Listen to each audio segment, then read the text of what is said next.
আজকে ওপার বাংলার কিছু কথা যার মধ্য দিয়ে আমরা কলিহত জীব যেন আমাদের কিছু জ্ঞানের সঞ্চার হয়, একটু ভক্তির সঞ্চার হয়, অন্ধকার দূরীভূত হয়ে যেন আলোর দেশে আলোর উদ্দেশ্যে আমরা অগ্রসর হতে পারি, সে আলোচনা প্রসঙ্গ রাখতে চাই। আপনাদের সকলেরই আছে জানা যশোহর জেলা খেতর গ্রামের ঘটনা। জমিদার কৃষ্ণচন্দ্র দত্ত তার একমাত্র ছেলে, আদরের একটি ছেলে ছিল যার নাম রেখেছিল নারায়ণ চন্দ্র দত্ত। জমিদারের ছেলে হয়েও গৃহে ওই গ্রামের একটি ছেলে যার নাম হীরালাল দত্ত। এই হীরালাল দত্ত যিনি হরা বলে খ্যাত, তিনি প্রচলিত একটা গ্রাম্য প্রবাদ, গ্রাম্য ভাষা আছে না বাবা, একজনের নাম যদি নরোত্তম হয় অনেকে নরা বলে কয়, একজনের নাম গোপাল বাবু অনেকে গোপাল বলেই ডাকে, বাবুটা ছেড়েই দেয়, এরকম একটা ব্যাপার, গ্রাম্য ব্যাপার। এবার ওই যে হীরালাল দত্ত যিনি হরা নামে খ্যাত হলেন তিনি, আর এদিকে নারায়ণ চন্দ্র দত্ত জমিদারের ছেলে ছিল, তাই পিতামাতা আদর করে তাকে নরা বলে কয়। এই হরা এবং নরা দুই বন্ধু, একে অপরের পরিপূরক। কিন্তু এই যে হরার পিতা দৈনন্দিন ওই জমিদারের বাড়িতে রাখালিয়ার কাজ করত, এই রাখালিয়ার কাজ করত, কিন্তু ছেলেটাও দুর্ভাগ্যবশত লেখাপড়া শিখতে পারে নাই। কিন্তু দৈনন্দিন নরা পাঠশালায় লেখাপড়া করতে যায়, পাঠশালায় লেখাপড়া করে এসে লেখাপড়ার শেষে বন্ধুকে সঙ্গে নিয়ে চলে যায় মাঠের মধ্যে খেলাধুলা করতে। এই যে খেলাধুলা করে যখন দিনের আলো নিভে গিয়ে সন্ধ্যা আসন্ন হয়, ঠিকই সেই সময় আবার ঘরে ফিরে আসে। একদণ্ড যদি বন্ধু একে অপরকে না দেখতে পায়, মনের মধ্যে যে কত বেদনা, কত যন্ত্রণা, এটা একমাত্র সমব্যথার ব্যথিক বিনে কেউ জানে না। একে অপরের পরিপূরক। একদিন নরা বললেন, বন্ধুরে, তোকে আমি এত ভালোবাসি, তাইতে পাঠশালায় লেখাপড়া শেষ হয়ে গেলে আমার মনটা চঞ্চল হয়ে যায়। কখন যে ছুটে গিয়ে আমার বন্ধুর কাছে আসি, বন্ধুকে কখন কাছে পাবো, কত রং বেরঙের খেলাধুলো করব, মনের কথাটা প্রকাশ করব। তাই একে অপরের এইরকম একটা পরিণতি ঘটে যায়। দেখতে দেখতে দীর্ঘ যখন কয়েক বৎসর পার হয়ে গেল, একদিন কৃষ্ণচন্দ্র দত্ত নরার পিতা এবং মাতা পদ্মা দুজনেই গল্প করছে। দেখো গো, বংশের একটা পরম্পরা, একটা রীতি রেওয়াজ আছে। সেটা কি, যেমন আমার পিতা ছিল, আমি তারই বংশের পরম্পরা বংশধর, আমি তার সন্তান হয়ে আমি রাজ সিংহাসন গ্রহণ করেছি, রাজকার্য পরিচালনা করছি। তারপরে বিয়ে করলাম, সন্তানাদি হলো, ছেলেও তো এখন বড় হয়ে গেছে। তাই বলি তোমার কাছে, চলো না গো, আমরা ভালো দেখে একটা কন্যা দেখে আসি, ছেলেটাকে বিয়ে দিতে হবে। এই বিয়ের সংবাদ পাবার পরে একদিন খেলতে খেলতে রাত্রি হয়ে গেছে, গাছের একটি নিচে গিয়ে হরা নরা দুই বন্ধু গল্প করছে, একে অপরকে জড়িয়ে ধরে। বন্ধুরে, এই মায়ার কবলে পড়ে, কামিনী কাঞ্চনের কবলে পড়ে কত জীব মায়ার সাগরে হাবুডুবু খাচ্ছে। বন্ধু, আজকে তোকে বিয়ে দেবার জন্য তোর পিতামাতা তোর জন্য কন্যা দেখতে গেছে। বন্ধু, তোর বিয়ে হয়ে গেলে পরে তুই তো আমায় ভুলে যাবি না। এ কথা শুনবার পরে নরা বলল, বন্ধুরে, আমি জীবনে বিয়েই করব না, আমি জীবনে বিয়েই করব না। আমি যে তোকে কত ভালোবাসি, মন প্রাণ উজাড় করে দিয়ে। বন্ধুরে, আমি সকল কিছু ত্যাগ করতে পারি, কিন্তু আমি তোকে ভুলতে পারবো না। না না না না, এ হতে পারে না বন্ধু। তুই না জমিদারের ছেলে, আর আমি তো একটি সামান্য রাখালিয়ার ছেলে। এই যে একে অপরের কথা হলো, এমনি ভাবে পরের দিন নিশি যখন কাটিয়া যে গেল, সেই ক্ষেতর ধামে যশোহর জেলায় একটা সরগোল পড়িল।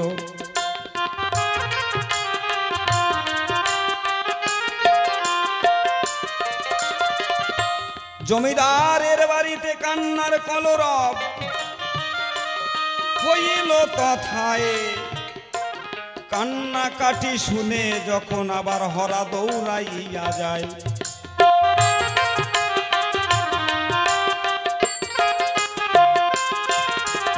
হরা গিয়ে বলছে, রানীমা, এ কি হয়েছে তোমার? বলো না গো, বলো না রানীমা, কি হয়েছে? রানীমা বলছে, হরা, আচ্ছা বলতো বাবা, দৈনন্দিন তোর সঙ্গে নরা তো খেলাধুলো করতে যায়, আমার নরাকে কি দেখেছিস? হরা বলছে, না তো, সে তো সন্ধ্যায় চলে এসেছে, আমার কাছে তো আর নেই, আমার বাড়িতেও যায়নি। তাহলে আমি কি আমার পুত্রকে চিরতরে হারিয়ে ফেললাম? গ্রামে গঞ্জে এদিকে সেদিকে কত পেয়াদা পাঠাইল, তবু নাহি সেই নরার সন্ধান জমিদারও পেল।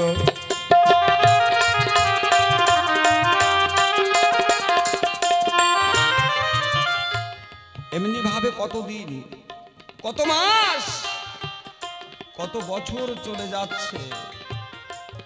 বন্ধুর আশায় আশায় বুক বেঁধে সেই দৈনন্দিনী যে গাছের নিচে বসে দুই বন্ধু গল্প করে, হরা সেই গাছের নিচে গিয়ে বন্ধুর কথা মনে করে। যেমন বৃন্দাবনে যদি দৃষ্টান্ত দেই, এখনো তার প্রমাণ পাওয়া যায়। ধেনুবৎসগুলি মথুরার পথপানে এখনো সেয়ে রয়।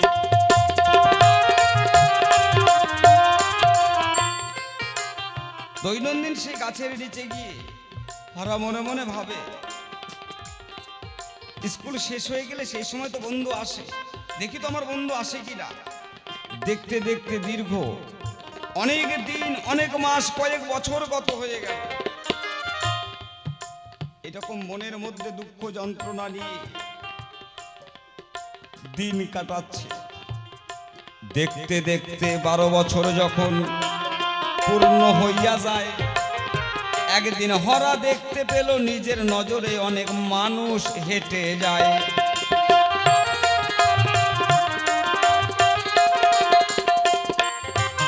দলে দলে হাজারে হাজারে মানুষ, অগণন মানুষ, সকলেই সারিবদ্ধভাবে রওনা দিয়েছে। ওগো, তোমরা যাচ্ছ কোথায়? বলো না গো, তোমরা কোথায় যাচ্ছ? এমনি ভাবে সারিবদ্ধভাবে যাচ্ছ কোথায়? বলছে, কেন হরা, তুই জানিস না আমাদের কেতরিয়াতে নবীন একজন সন্ন্যাসীর আগমন হয়েছে? আহা, শুনেছি অনেকের বদনে কি অপরূপ তার রূপ লাবণ্য, যে সাধুকে দর্শন করলে মনের মধ্যে ভক্তি জাগে। মনে আছে? ভাবো, আমরা সকলে আজকে সেই সাধু দর্শনে যাব। এই কথা শুনে হরা তখন পথে রওনা দিল। দেখতে দেখতে যখন আবার সেই জায়গায় উপনীত হলো,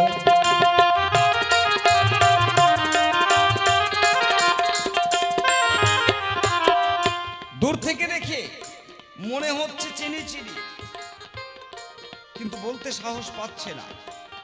না না না না না, এটা আমার বন্ধু হতেই পারে না। জমিদারের ছেলে, যার অঙ্গে থাকবে রাজ আবরণ।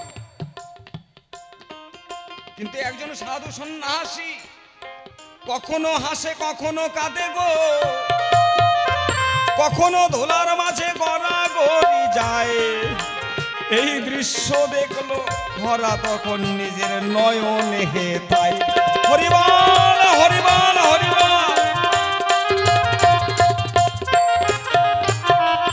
ধীরে ধীরে নিকট থেকে নিকটতর গিয়ে বুঝতে রইল না বাকি এতদিনের ভালোবাসা। ওরে বন্ধু, তুই আজকে আমার সঙ্গে করেছিস চালাকি।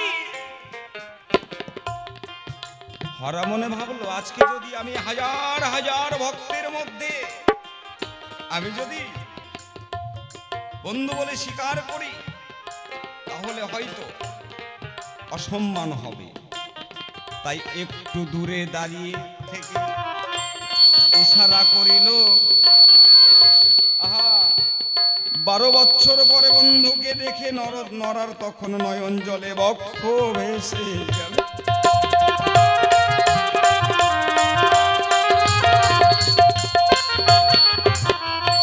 হরা ভাসে নয়ন জলে, নরা দেখিবারে পায় বন্ধুর সঙ্গে। নরা তখন কেঁদে বুক ভাসায়।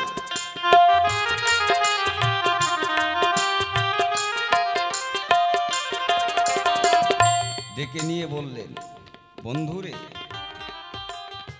যার সঙ্গে বাল্যকাল থেকে খেলাধুলা করতে করতে একসঙ্গে থাকতে থাকতে যৌবনে পদার্পণ করেছি, বন্ধু আমি কি এক মুহূর্তের জন্য তোকে ভুলতে পারি? তুই ভেবেছিস আমি তোকে চিনতে পারি নাই? তুই তো সেই নরা।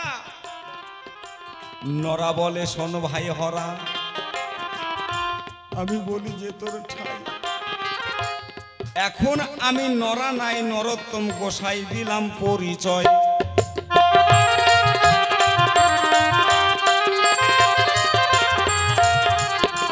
আমি আর নর নেই, আমি এখন নরোত্তম গোসাই হয়ে গেছি। বাহ বারে বন্ধু, আজকে তুই নরোত্তম গোসাই হয়েছিস। বাহ বাহ বাহ। যে পিতা মাতা লালন পালন করে তোকে জন্ম দিয়ে এত বড় করিল, সেই পিতা মাতাকে কেমন করে ভুললি বন্ধু? একবার আমার কাছেই বলো।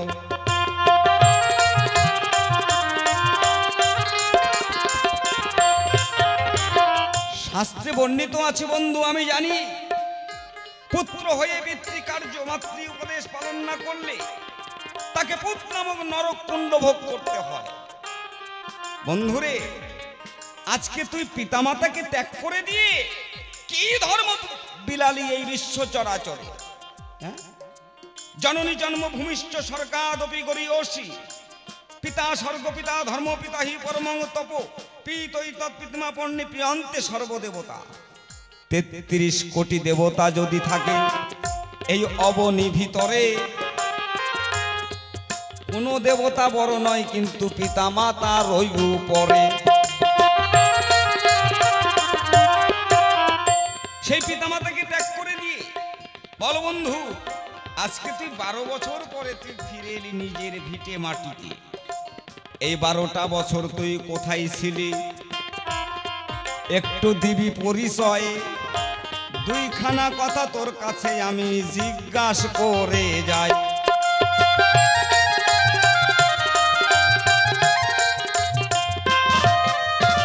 তারপরে জমিদারের ছেলে হয়ে তোর এই রাজ আবরণ বেশভূষণ ত্যাগ করে এখন দেখতে পাচ্ছি তোর অঙ্গে দেখি নামাবলি, কান্দে দেখি ভিক্ষার ঝুলি। বন্ধুরে, আজকে তুই ত্যাগী, সংসারকে ত্যাগ করে দিয়ে আজকে তুই সাধুর বেশ পরিধান করেছিস।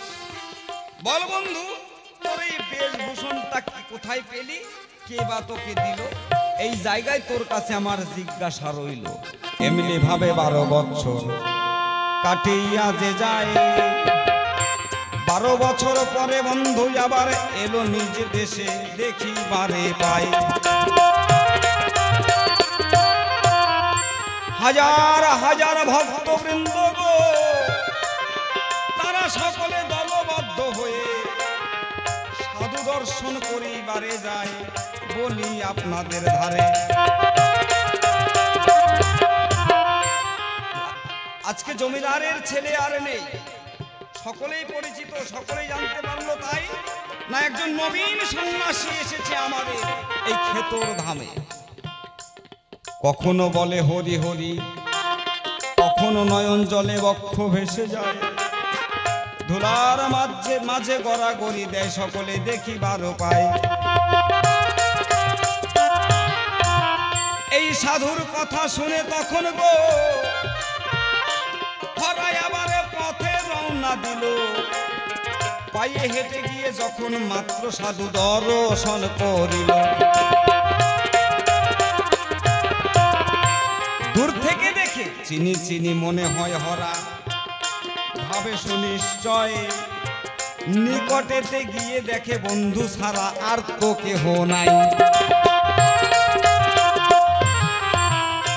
শোনো শোনো প্রাণবন্ধু, আমি বলি তোমার কাছে, দুটি কথা জানার অভিলাষ আমার মনেতে রয়েছে। তুমি জমিদারের ছেলে হয়ে তুমি বলেছিলে বন্ধুরে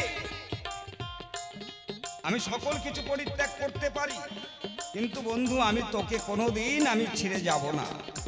তোমার পিতামাতা লালন পালন করে জন্ম দিয়ে নামকরণ করিল, এই নামেতে জগৎ জোড়া সকলে জানিতে পারিল।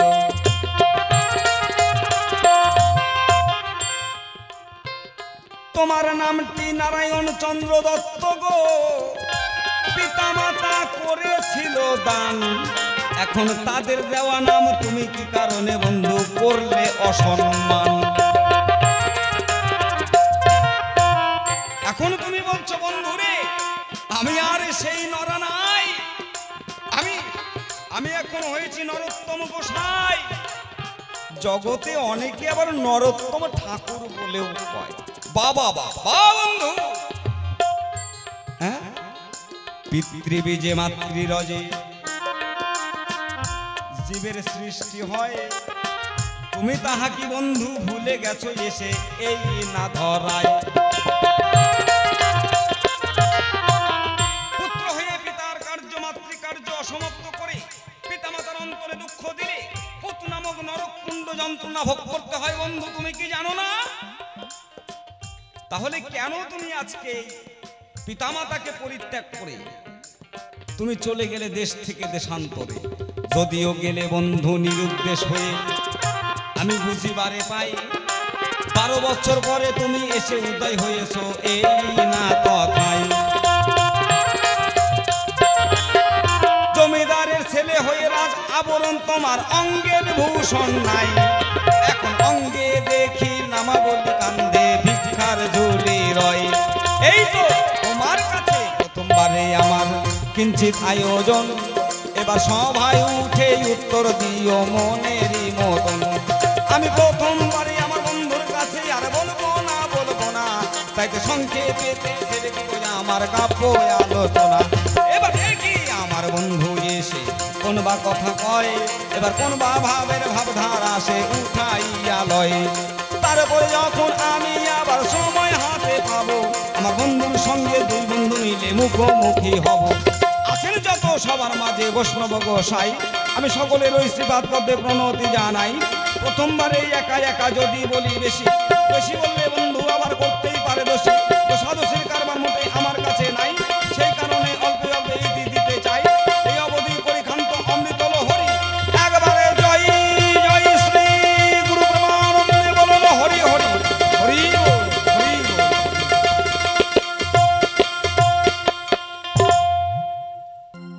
এতক্ষণ গান শোনালেন সুদূর বালুরঘাট থেকে এসেছেন একজন তত্ত্বজ্ঞ, ভাবজ্ঞ, রসজ্ঞ, প্রেমজ্ঞ শিল্পী মাননীয় আশুতোষ হালদার মহাশয়। যদিও তার সঙ্গে গান গাইবার মতো যোগ্যতা আমার আছে বলে আমি কখনোই মনে করি না, আর আমার এই জীবনে হবে কি না তাও সন্দেহ। তেমন মহান ব্যক্তির সঙ্গে আজ আমার আসর, তবে দুইজনার জোড়া কিন্তু ভালো মিলিয়েছে নবকুমার। চেহারার সঙ্গে মিল আছে আর কি। আজকে সুন্দর একটি পালা প্রসঙ্গ তুলে ধরলেন। এমন একজন মহাপুরুষের জীবনী তুলে ধরলেন, সেই জায়গার আমি কিন্তু মোটেও যোগ্য নয়। আর আমাদের সনাতন ধর্মে যে কোনো মহাপুরুষদের জীবনে যদি আমরা শ্রবণ করি, আর এই শ্রবণের মাধ্যম দিয়েও মানুষ কিন্তু মোক্ষ প্রাপ্তি লাভ করতে পারে। তাই আমরা যখন কোনো মহাপুরুষের জীবনী শ্রবণ করতে থাকি, তখন এক মন এক চিত্তে শ্রবণ করতে হবে। আর এই শ্রবণের মাধ্যম দিয়ে মানুষ যে মুক্তি পেয়েছেন তার প্রমাণ কিন্তু আছে। তার প্রমাণ পেলাম কোথায়? না, রাজা পরীক্ষিত যখন অভিশপ্ত হয়েছিলেন যে 7 দিনের মধ্যে তার মৃত্যু ঘটবে, এই সংবাদ পাওয়া মাত্রই রাজা পরীক্ষিতের মনে আর আনন্দে ধরে না। এত আনন্দ জীবনেও কোনোদিন পায় নাই। প্রজারা জিজ্ঞাসা করলেন, কি মহারাজ, সবাই তো মৃত্যু সংবাদ পেলে পরে তার খাওয়া দাওয়া নাওয়া কোনো আনন্দই তার থাকে না। এটা তো বাস্তব। কেউ যদি শোনে, জানতে পারে যে আমার 3 দিন পরে আমার মৃত্যু ঘটবে, তাহলে তার কোনো আনন্দ থাকে মা? আর আনন্দ থাকে না, নিরানন্দ এসে ভরে যায়। কিন্তু রাজা পরীক্ষিতের তা হলো না, তার মনে বড় আনন্দ। রাজা পরীক্ষিত বললেন, ওরে, কোটি কোটি জন্মের যদি সুকৃতি থাকে, তাহলে সে মরণের আগেই সে জানতে পারে সে আর কয়দিন এই পৃথিবীতে থাকবে। তো বলো তো, আমার মতো ভাগ্যবান এই জগতে আর কে আছে? আমি যে এই পৃথিবীতে থাকবো আরো 7 দিন, এটা আমি মরার আগেই জেনে গেলাম। এই জানা কেউ জানে না। তাই এর চাইতে ভালো সংবাদ পৃথিবীতে কি আছে? এর জন্য ঈশ্বরকে আমি কোটি কোটি ধন্যবাদ দেই। হে ঈশ্বর, তোমার এই ধরাধামে আমাকে আরো 7 দিন সময় থাকার জন্য দিয়েছ।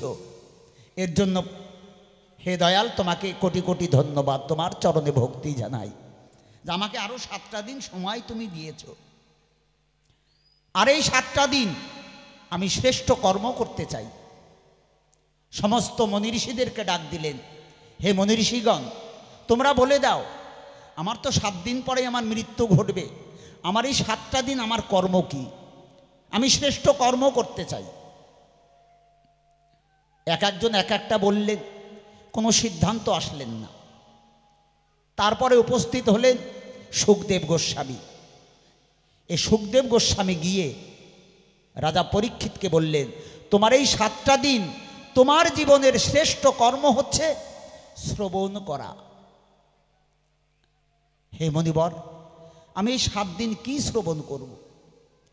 বলে, এই 7টা দিন তুমি শুধু ভাগবত শ্রবণ করবে, এটাই তোমার জীবনে শ্রেষ্ঠ কর্ম। আর আমাদের জীবনও তাই, আমাদের শ্রেষ্ঠ কর্ম হচ্ছে শ্রবণ করা। কারণ কখন চলে যাব জগৎ থেকে এটা তো জানি না। তাই শ্রবণ করতে করতে যদি এই জগৎ থেকে চলে যাই, তাহলে সেই রাজা পরীক্ষিতের মতো আমরাও একদিন মুক্তি মোক্ষ লাভ করতে পারব। রাজা পরীক্ষিত এই 7 দিন ভরে ভাগবত শ্রবণ করতে করতে করতে করতে স্বর্গ থেকে পুষ্পরথ এসে তাকে স্বর্গধামে নিয়ে গেলেন। তাই আজ এই যে শ্রবণের ব্যবস্থা, এটা সর্বপ্রথম কলিযুগে কে করলেন? না, আমার গৌরহরি। আসুন সেখান থেকে আজ আমরা সেই মহাপুরুষের সংক্ষিপ্ত জীবনী আপনাদের সম্মুখে আমি তুলে ধরব। একটা মহাপুরুষের সারা জীবনের জীবনী তুলে ধরা এই 3 ঘন্টা সময়ে সম্ভব না। তা সংক্ষিপ্ত অনুযায়ী আমি তুলে ধরার চেষ্টা করব। যখন আমার গৌরাঙ্গ মহাপ্রভু সন্ন্যাস নিলেন, সন্ন্যাস নিবার পরে উড়িষ্যায় গেলেন। আবার উড়িষ্যা থেকে পুনরায় কিন্তু নদিয়া নবদ্বীপে ফিরে এসেছিলেন। তে প্রভুর মনে বাসনা জাগলো একটু বৃন্দাবনে যাবেন। তে বৃন্দাবনে যাবেন এই মনের ভাবনা এসেছে, তাই মনে মনে ভেবেছেন আমি মালদা হয়ে বৃন্দাবনে যাব।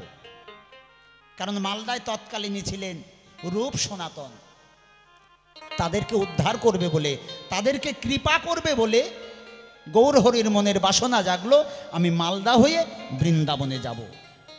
তার সাঙ্গ পাঙ্গ নিয়ে এই মালদার দিকে রওনা দিলেন। আসার সময় পদ্মা নদী, এই পদ্মা নদীতে একটা ঘটনা ঘটেছিল। এই পদ্মা নদীর তীরে যখন গৌরহরি নাম সংকীর্তন করছেন তার সাঙ্গ পাঙ্গদেরকে নিয়ে, এই কীর্তন করতে করতে হঠাৎ করে প্রভু উচ্চ স্বরে ডাক দিয়ে উঠেছে, নরু নরু রে। এই যে নরু নরু বলে ডাকছে, কীর্তন বন্ধ হয়ে গেছে। তার পারিষদবর্গ যারা ছিল তারা বলা বলি করছে, এ কি প্রভু কার নাম ধরে ডাকছে?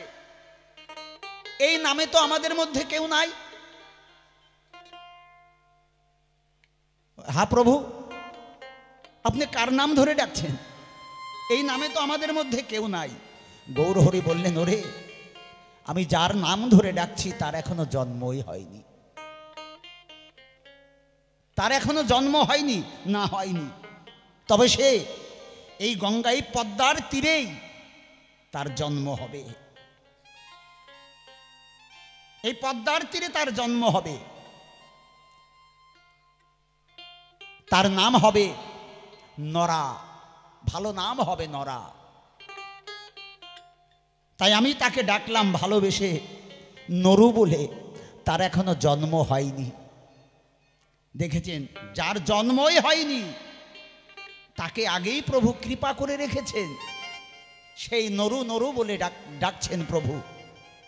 তো প্রভু বললেন, তোমাদের স্নান করা হয়েছে? বলে হ্যাঁ হয়েছে। বলে এবার একটু ডাঙায় উঠে দাঁড়াও, তোমরা একটু দূরে চলে যাও, আমার এই পদ্মার সঙ্গে আমার কিছু গোপনীয় কথা আছে। প্রভু আমার নাভি জলে নেমে হা কৃষ্ণ বলে নয়ন জলে বক্ষ ভাসাচ্ছেন। আর সেই নয়ন জল বিন্দু বিন্দু ফোঁটা ওই পদ্মার জলে মিশে যাচ্ছে। পদ্মাকে ডাক দিয়ে বললেন, ওগো পদ্মা, এটা শুধু আমার চোখের জল নয়, এটা হচ্ছে আমার বুকের মধ্যে যে কৃষ্ণ প্রেম জমাট বাঁধা আছে, সেই কৃষ্ণ প্রেম, জমাট বাঁধা কৃষ্ণ প্রেম আজ বিগলিত হয়ে আমার অশ্রু জলের সঙ্গে তোমার জলের সঙ্গে মিশে যাচ্ছে। আমার সেই বিগলিত কৃষ্ণ প্রেম তোমার এই পদ্মার জলে আমি রেখে গেলাম। কোনোদিন যদি আমার নরোত্তম, আমার নরু তোমার এই নদীতে স্নান করতে আসে, সেই দিন আমার এই কৃষ্ণ প্রেম তুমি তাকে দিও। নিতাই গৌরী প্রেমানন্দে হরি বল হরি বল। সেই দিন তুমি তাকে দিও। আমি আমার নরার জন্য রেখে গেলাম আমার এই জমাট বাঁধা কৃষ্ণ প্রেম, যে বিগলিত হয়ে চোখের অশ্রু ধারায় তোমার জলের সঙ্গে মিশে রইল। এই বলে প্রভু উঠে গেলেন। পদ্মা মনে মনে ভাবতে শুরু করলেন, আমি তো জানি না কবে নরা স্নান করতে আসবে, কিন্তু যতদিন নরা না আসে ততদিন তো আমি গৌর প্রেমের ধনী হয়ে গেলাম। আমি ততদিন পর্যন্ত আজ আমি গৌর প্রেমে ধনী হয়ে থাকব। ডাক দিয়ে বললেন, প্রভু আমার জলে তো কত লোক স্নান করতে আসে, হাজার হাজার, তা আমি চিনব কেমন করে যে এটাই সেই নরোত্তম? প্রভু বললেন, পদ্মা, তোমার জলে প্রথম যেই দিন স্নান করতে আসবে, আমার নরার স্পর্শ পাওয়া মাত্রই সেই দিন তোমার এই যমুনার জলের তরঙ্গ বেড়ে যাবে। যখনই তরঙ্গ বাড়বে তখনই বুঝতে পারবে এটাই হচ্ছে নরোত্তম। আর তুমি সেই নরোত্তমকে আমার এই কৃষ্ণ প্রেম তাকে প্রদান করো। হরিবল হরিবল। এমন একজন মহান ব্যক্তির জীবনী আমরা আজকে শুনতে চলেছি। জানি না কতটুকু আপনাদেরকে শোনাতে পারবো। কেউ ঈশ্বরের কৃপা নিয়েই জন্মগ্রহণ করে, আবার কেউ সাধনা করে ঈশ্বরের কৃপা লাভ করে। আজ নরোত্তম যিনি, তিনি ঈশ্বরের কৃপা, আমার গৌর হরির কৃপা লাভ করেই তিনি জন্মগ্রহণ করেছেন। বলে তার সঙ্গে আর সাধারণ মানুষের সঙ্গে তুলনা কিন্তু হবে না। তা হবে বাবা? যিনি কৃপা লাভ করেই এসেছেন, আর আমাকে কৃপা পেতে গেলে আমাকে সাধনা করতে হবে। তাহলে দুটোর মধ্যে পার্থক্য আছে। যখন গৌর হরি আমার পদ্মাকে কথা বললেন, জন্ম কোথায়? না রাজশাহী জেলায়। রাজশাহী জেলাটা কোথায়? আমাদের যে মুর্শিদাবাদ, মুর্শিদাবাদ পার হলে জলঙ্গি যাকে বলা হয়, যেটাকে বলা হয়, এই জলঙ্গির পরে হচ্ছে পদ্মা। এই পদ্মার ওপারেই হচ্ছে রাজশাহী জেলা। সেই রাজশাহী জেলায় ছিলেন কৃষ্ণধন দত্ত। তিনি ছিলেন রাজা, আর তার সহধর্মিনীর নাম ছিলেন নারায়ণী দেবী। এবার সেই ঘরে নরোত্তমের আবির্ভাব ঘটল, জন্ম হলো। তে যখনই জন্ম হলো, সারা রাজ্য ভরে আনন্দ উৎসব শুরু করে দিলেন। কিন্তু রাজা মনে মনে ভাবছে তাই, রাজ ঐশ্বর্যে আমার সন্তান বড় হবে, কিন্তু একে সুশিক্ষায় শিক্ষিত করাতে হবে, এ যেন কোনো দিকে কম না থাকে। তাহলে ভালো একজন মাস্টারের কাছে দিতে হবে, পণ্ডিতের কাছে দিতে হবে। তৎকালীনে ওই রাজশাহী জেলার মধ্যে এক নম্বরের পণ্ডিত ছিলেন, তারও নাম হচ্ছে কৃষ্ণদাস গোস্বামী। তৎকালীনের ভালো পণ্ডিত, ভালো একজন শিক্ষক, তার কাছে সবাই পড়াশোনা করতেন। তা রাজা কৃষ্ণধন দত্ত তার নিজের ছেলেকে নিয়ে গেলেন তার পাঠশালায়।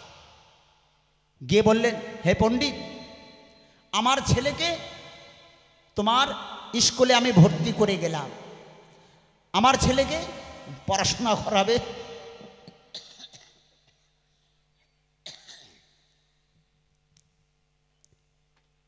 তো পণ্ডিত কৃষ্ণদাস গোস্বামী বললেন, শুনুন মহারাজ, আপনার ছেলেকে আমি পড়াতে পারি, কিন্তু আপনার ছেলে রাজার ছেলে বলে তাকে এক্সট্রা কোনো সময় সুযোগ আমি তা কিন্তু দিতে পারবো না। আমি আরও 10টা ছেলেকে যেভাবে পড়াই তাদের সঙ্গে একইভাবে পড়াবো। আপনার ছেলের যদি মেধাবী ভালো হয় তাহলে আপনার ছেলে উঠে যাবে সবার উপরে, কিন্তু এর জন্য আমি এক্সট্রা কোনো সময় দিতে পারবো না। সবাইকে যেভাবে পড়াবো আপনার ছেলেকেও সেইভাবে পড়াবো। রাজা বললেন, তাই হবে। বলে তাহলে পাঠিয়ে দিন। কি বলবো আপনাদের ঠাঁই, পরের দিন ওই নরোত্তমকে, নরাকে নিয়ে কৃষ্ণধন দত্ত মহারাজ ওই পাঠশালায় রেখে আসলেন। সেই কৃষ্ণদাস গোস্বামী বাবাজি তিনি বললেন, নরা, তুমি কি বাড়িতে বসে মায়ের কাছে কিছু শিখেছো? নরা বলেন, হ্যাঁ গুরুদেব, আমি শিখেছি। আমি মায়ের কাছে অ আ ক খ এইসব শিখেছি, কারণ একটা সন্তানের জীবনের প্রথম শিক্ষক হচ্ছে মা। প্রথম শিক্ষক মায়ের আগে কেউ শেখায় না, তাই মায়ের কাছে আমরা সবাই সর্বপ্রথম শিখি। বলে শিখেছি মায়ের কাছে। বলে বাহ, মায়ের কাছে যখন শিখেছো, এ নাও খাতা নাও। একটা কলম ধরিয়ে দিলে, বলল তুমি লেখো, ক দিয়ে কিছু লেখো, খ দিয়ে কিছু লেখো, গ দিয়ে কিছু লেখো, ঘ দিয়ে কিছু লেখো, উম দিয়ে কিছু লেখো, চ দিয়ে কিছু লেখো, ছ দিয়ে লেখো, ঝ দিয়ে লেখো, জ দিয়ে লেখো, ইও দিয়ে লেখো।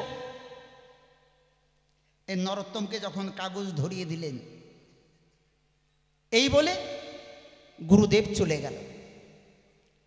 নরোত্তম লিখছে, এটা হচ্ছে নরোত্তম ঠাকুরের সর্বপ্রথম লিখনি, এর আগে কিছু লেখেনি, এটাই সর্বপ্রথম।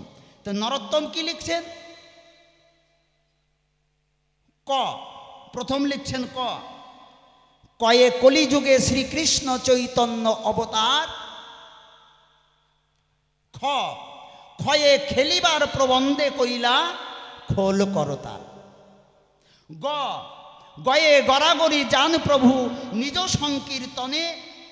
ঘ, ঘয়ে ঘয়ে হরিনাম প্রভু দেন সর্বজন। উম, উচ্চ স্বরে কাঁদে প্রভু এই জীবেরও লাগিয়া। চ, চয়ে চেতন করান প্রভু সবাইকে কৃষ্ণ নাম দিয়া। ছ, ছয়ে ছল ছল ছল করে আখি, নেত্রে জল ঝরে এই জগত পবিত্র কইলা আমার গৌর কলেবরে। ঝ, ঝয়ে ঝলমল করে অঙ্গ আমার গৌর কলেবর। ইয়তে এমতো না দেখি আর দয়ারও সাগর। কি সুন্দর লিখে বসে থাকলেন। গুরুদেব আসলেন, দেখি নরা তুমি কি লিখেছ? অমনি গুরুদেবের হাতে যখন খাতাটা ধরিয়ে দিলেন, গুরুদেব চমকে উঠলেন, সর্বনাশ, এ কি লিখেছ নরা? এটা কি লেখা? আমি তো অন্যান্য ছাত্রদেরকে লিখতে দেই, তারা তখন লেখে কি জানো? কয়ে কাক, ক্ষয়ে খরগোশ, গয়ে গরু, ঘয়ে ঘোড়া, উমতে ব্যাং, চয়ে চিল, ছতে ছাগল, যতে জাহাজ, ঝতে ঝাঁটা, ইয়োতে ইয়োমিয়া। আমি আরো ছাত্র আছে তাদেরকে যখন লিখতে দেই তখন এগুলা লেখে। আর তুমি কি লিখেছ? আমি তোমাকে কি শিক্ষা দেব? তুমি তো শিক্ষা নিয়েই জন্মগ্রহণ করেছো নারা।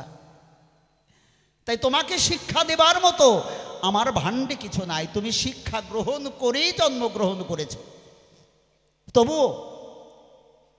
তবু একটা গুরুরও প্রয়োজন। তা আমার কাছে যে বিদ্যা আছে আমি তোমাকে পরিপূর্ণ করে উজাড় করে দেওয়ার চেষ্টা করব। তোমাকে শিখানোর মতো ক্ষমতা আমার নাই, কারণ তুমি শিক্ষা লাভ করেই জগতে জন্মগ্রহণ করেছ। এবার নরোত্তমের যখন পড়াশোনা শেষ, নরোত্তমকে বললেন, নরা তোমার তো আজ থেকে পড়া শেষ, আমার যা ছিল তোমাকে আমি উজাড় করে দিয়েছি, আমার কাছে আর কিছু নাই, অবশিষ্ট আর কিছু নেই। তবে শোনো, তুমি তো রাজা হবে, একটা কথা জেনে রাখো, তাই যে আমার গৌর হরিকে জানে না, এই গৌর হরিকে না জানলে তার কিছুই জানা হলো না। সে যতই গ্রন্থ পড়ুক, 4 বেদ 18 পুরাণ যত কিছু পড়ুক না কেন, সে যদি গৌর সম্বন্ধে না জানে তাহলে তার কিছু জানা হলো না। আর যদি আমার গৌর সম্বন্ধে জানে, গৌর কৃপা যদি লাভ করতে পারে, তাহলে মনে করো তার সব জানা হয়ে গেল। নরোত্তম বললেন, গুরুদেব আমি এই গৌর প্রেম কোথায় পাবো? বলে, পাবে, তুমি ওই পদ্মা নদীর জলে স্নান করবে, কারণ ওই পদ্মা নদীর জলে আমার গৌর হরির চরণধুলি লেগে আছে। তুমি মা গঙ্গার কাছে গিয়ে, মা পদ্মার কাছে গিয়ে যদি নয়ন জলে ভেসে ভেসে তার কাছে চাইতে পারো, ওগো মা পদ্মা, তোমার এই পদ্মার জলে, তোমার এই জলে আমার গৌর হরির পদধূলি আছে, তুমি যদি কৃপা করে আমাকে একটু পদধূলি দাও, পদ্মার যদি কৃপা হয় তাহলে তোমাকে সেই গৌরের পদধূলি দিতে পারে। এই বলে শিক্ষক মহাশয় নিয়ে গেলেন নরার বাড়িতে, গিয়ে বললেন, মহারাজ আপনার সন্তানের পড়াশোনা শেষ। এবার রাজার মনে খুব আনন্দ, কারণ গুরুদেবের মুখে শুনেছে তোমার ছেলের মতো এত মেধাবী ছাত্র আর কেহ নাই। তা রাজা বললেন, ওরে নরা, আমি খুব খুশি হয়েছি তোর মতো সন্তান জন্ম দিয়ে, মাস্টারের কাছে আমি শুনেছি। তবে বল, তুই আমার কাছে কি চাস? তুই যা চাইবি আমি তাই দেব। নরা বলছে, পিতা তুমি আমাকে দেবে তো? আমি একটা জিনিস তোমার কাছে চাইব। কি চাস? বলেন, আমি অন্য কিছু চাই না, আমি একটু পদ্মায় স্নান করতে যাব। আরে পদ্মায় স্নান করবি কেন? বলে, শিক্ষক বলেছেন ওই পদ্মার জলে আমার গৌরহরির চরণধুলি আছে, আমি সেই চরণধুলি পাওয়ার জন্য আমি পদ্মায় স্নান করতে যাব, তুমি অনুমতি দাও। রাজা বললেন, ঠিক আছে, আমি যখন দিতে চেয়েছি তাহলে তোকে তো দিতেই হবে। বল কিসে যাবি? পালকিতে যাবি? না বাবা, আমি পালকিতে যাব না। তাহলে ঘোড়ায় যাবি? বলে, না বাবা, আমি ঘোড়াতে যাব না। তাহলে কি হাতির পিঠে উঠে যাবি? বলে, না, আমি হাতির পিঠে উঠেও যাব না, আর আমি পালকিতে চড়েও যাব না। আমি কারো কাঁধে উপরে বসে আমি গৌরহরির পদধূলি আনতে যাব, কারো কাঁধের উপরে উঠে আমি এমনি ভাবে তো যাব না বাবা। তাহলে তুই কিভাবে যাবি? আজ নরা বলছেন, পিতার কাছে আমি কিভাবে যাব জান? ওগো পিতা, ওই আমি গড়াগড়ি দিয়ে যাব,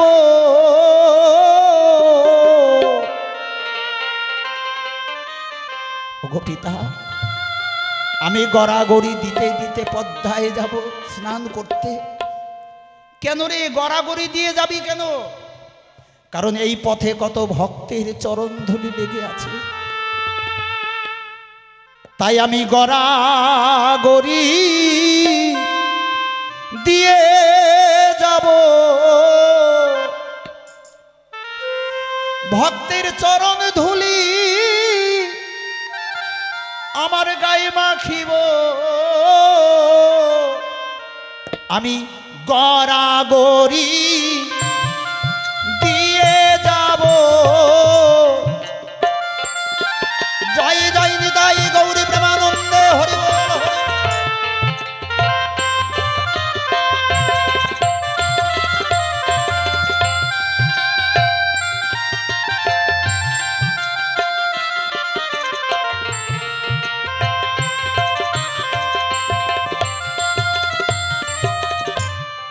ভক্তের চরণ ধুলি আমার অঙ্গের ভূষণ করিব,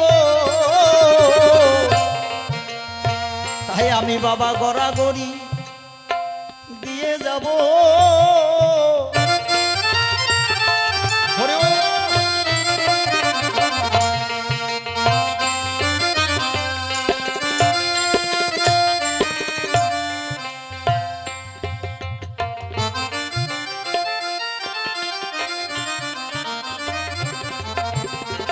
তাই নরা বললেন, বাবা আমি গড়াগড়ি দিয়ে যাব। এই ভক্তের চরণ ধুলি আমার অঙ্গের ভূষণ করিব।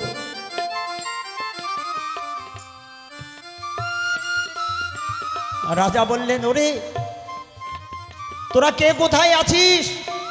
আমার নরা গড়াগড়ি দিতে দিতে পদ্মায় স্নান করতে যাবে।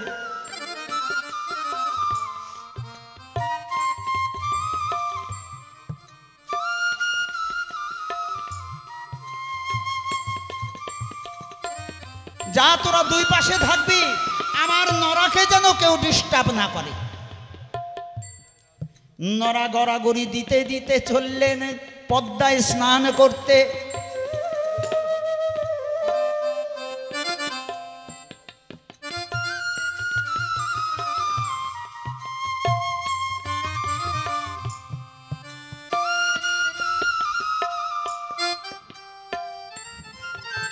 এবার সেনাপতি সঙ্গে আছে। নরা মনে মনে ভাবলেন, সেনাপতি যদি সঙ্গে থাকে তাহলে তো পদ্মার কাছে আমি গৌরের চরণধুলি চাইতে পারবো না। ও সেনাপতি মহাশয়, আপনি আমাকে ছেড়ে দিন, আমি একা গিয়ে স্নান করে অমনি চলে আসব। সেনাপতি বললেন, তাই হয় নাকি? যদি তোর কিছু হয়ে যায় তাহলে মহারাজ আমার বরদান দেবে।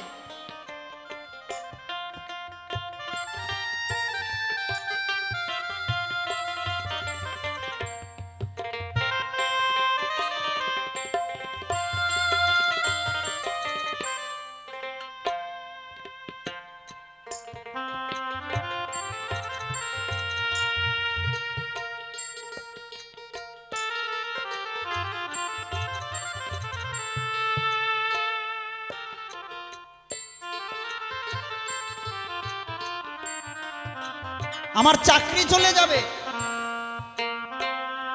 হরিবল হরিবল। এক বাবা 100 টাকা দান করেছেন, আর এক ভাই 20 টাকা দান করেছিলেন, ঈশ্বর যেন মনস্কামনা পূর্ণ করে।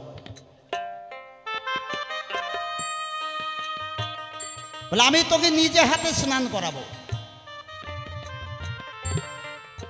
নরা বলছেন, আমাকে যদি নিজে হাতে স্নান করাও তাহলে আমি বাবাকে গিয়ে বলবো আমাকে চুবিয়ে মারার চেষ্টা করছিল। সেনাপতি ভয় পেয়ে গেলেন, এ কোন ছেলে রে, চাকরি নিয়ে টানাটানি হয়ে যাবে। অমনি যখন নরাকে ছেড়ে দিলেন, নরা পদ্মার কাছে গিয়ে, আমরা তো সরাসরি নেমে যাই, কোনো নদীতে কোনো পুকুরে স্নান করতে গেলে একটা নিয়ম আছে, আগে সেখানে ভক্তি করতে হয়। ওই জলে ভক্তি করে একটু জল উঠিয়ে আগে মস্তকে ধারণ করতে হয়, তারপরে সেই জলে নামতে হয়। নরাও তাই করলেন। ওই পদ্মাকে ভক্তি করে যখন জল স্পর্শ করে জল নিয়ে মস্তকে দিয়েছে, অমনি সেই পদ্মার তরঙ্গ শুরু হয়ে গেছে। নিতাই গৌরী প্রেমানন্দে হরি বল হরি।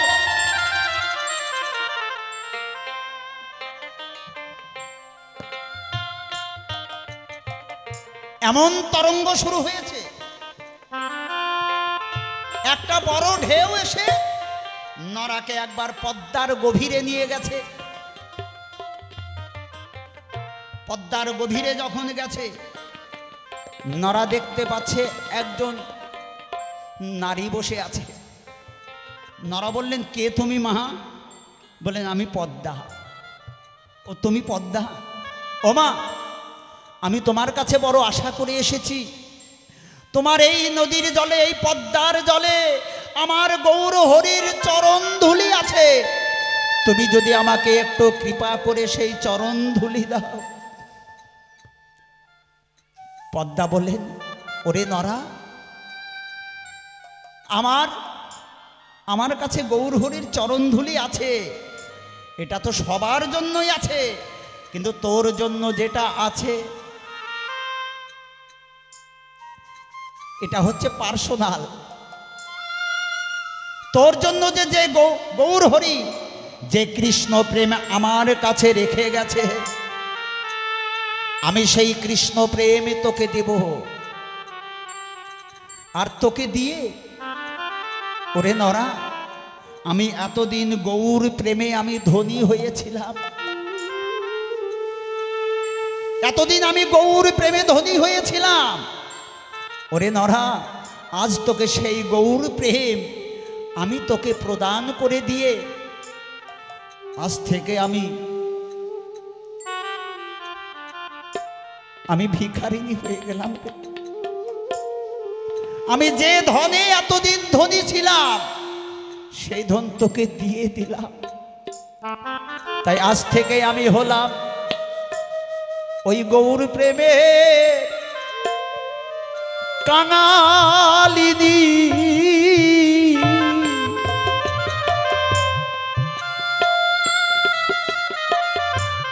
আজ থেকে আমি হলাম গৌর প্রেমে কাঙালিনী।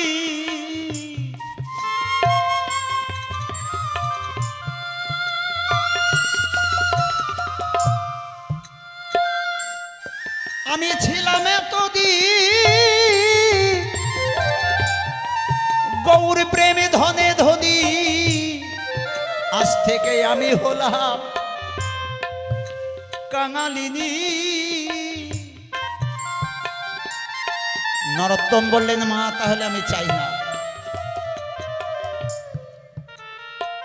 যে ধন দিলে তুমি কাঙালিনী হয়ে যাবে সেই ধন আমি চাই না। আমি কাউকে কাঙালিনী করে আমি ধনী হতে চাই না। পদ্মা বললেন, ওরে নরা, এই প্রেম এমনই প্রেম, আমার গৌর প্রেম এমনই প্রেম, সবটুকু যদি পেয়ে যায়, সবটুকু যদি গৌর প্রেম পাওয়া হয়, তবু ভক্তের মনে অভাব থেকে যায়। আর অভাবটা থাকে কেন জানিস? ওরে অভাব না থাকলে তো কাদা আসে না রে। অভাব আছে বলেই তো আমরা কাঁদি। তে সবটুকু পেলে পরে আবার সবটুকু না পাওয়াই থেকে যায়, অভাবই থেকে যায়।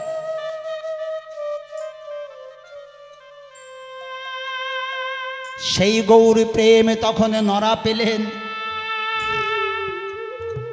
নরা যখন উঠে আসলেন, বর্ণটা ছিল কালো, যখন জন্ম হয়েছিল নরা তখন কালো, এবার পরিষ্কার রূপ, মানে সাদা ধবধবা, এত সুন্দর রূপ।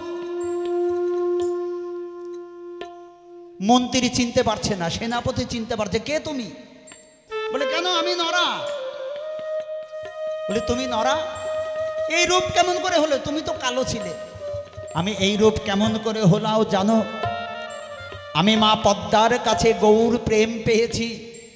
আমি এই প্রেম এই জগৎবাসীরকে বিলিয়ে দিতে চাই। নিতাই গৌরী প্রেমানন্দে হরি বল হরি বল। সেই নরাকে নিয়ে রাজ দরবারে গেলেন। রাজাও অবাক হয়ে গেলেন, এ কি? আমার যে ছেলে স্নান করতে গেল সেই ছেলে তো আর ফিরে আসলো না। আমার যে ছেলে স্নান করতে গেছে পদ্মা, সেই ছেলে তো আর ফিরে এলো না। এই ছেলেকে দেখতে কেমন উদাস লাগছে, মনে হচ্ছে কোনো একজন যোগী, কোনো একজন মুনি, কোনো একজন পরম বৈষ্ণব। তাই রাজা কৃষ্ণধন দত্ত মনে মনে ভাবতে শুরু করলেন, জানি না আমার এই ছেলে সংসারে কয়দিন থাকবে, আমার কাছে কয়দিন থাকবে। যে কদিনই থাক, আমি তো একে দর্শন করতে পারবো। তুমি শোনো শোনো ওরে আমার বন্ধু হরা, তোমারে জানাই এক এক করে সব বৃত্তান্ত আমি তোমায় বলতে চাই।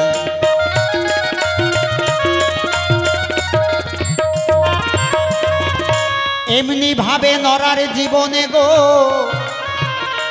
কিছু ঘটনা হয়ে গেল।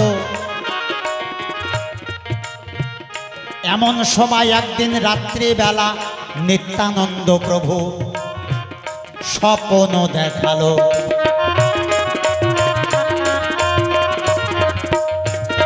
কি স্বপ্ন দেখছেন না? নিত্যানন্দ প্রভু বলছেন, নরা তুমি যে গৌর প্রেম পদ্মার জলে পেয়েছো, পদ্মার কাছে পেয়েছো, সেই গৌর প্রেম কেউ কোনোদিন পায় নাই। কিন্তু এখানেই তো শেষ কথা না নরা।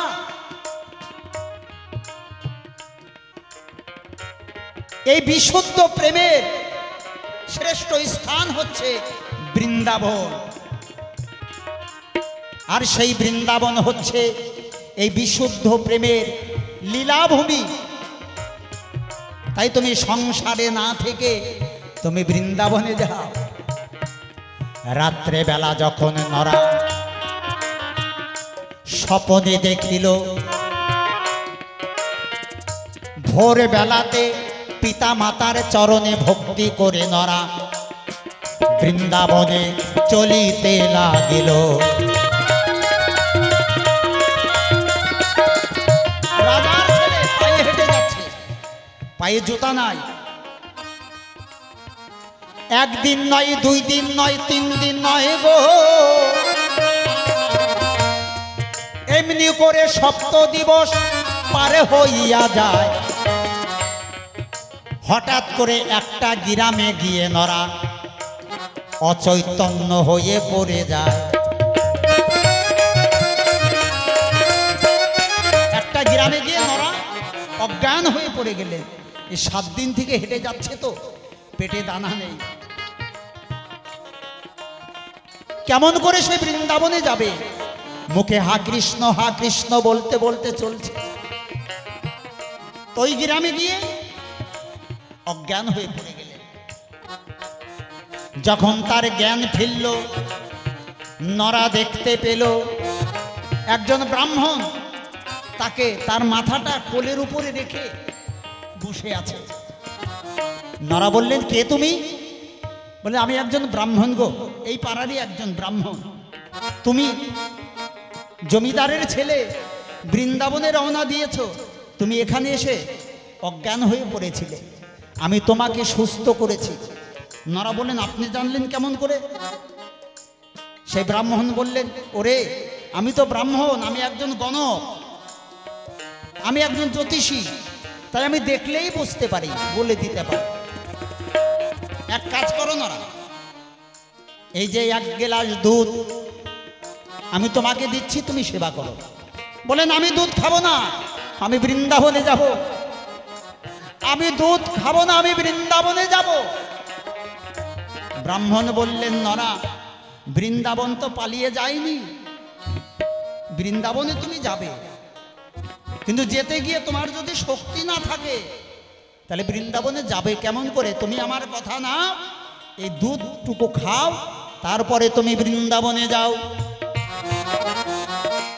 অমনি নরা দেখো 1 গ্লাস দুধ পান করে আবার বৃন্দাবনের দিকে রওনা দিয়েছে নরা। রাত্রেবেলা যখন ঘুমিয়ে পড়েছে, এমন সময় রূপ সনাতন এরা স্বপ্ন আদেশ করলেন নরাকে, নরা তুমি বৃন্দাবনে এসে আমাদেরকে দেখতে পাবে না, আমাদেরকে দর্শন করতে পারবে না, তাই আমরাই এসেছি তোমাকে দর্শন দিতে।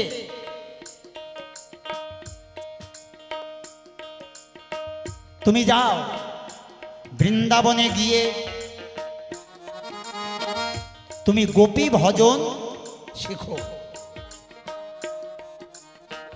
এই আদেশ যখন রূপ সনাতন স্বপ্নের মাধ্যমে করলেন, পরের দিন নরা বৃন্দাবনে গিয়ে জীব গোস্বামীর চরণে পড়ে গেলেন যে তুমি আমায় দীক্ষা দাও, আমাকে তুমি গোপী ভজন শিখাও। জীব গোস্বামী বললেন, আমি শুনেছি তোমাকে স্বপ্নের মাধ্যমে রূপ সনাতন তারা দর্শন দিয়েছে,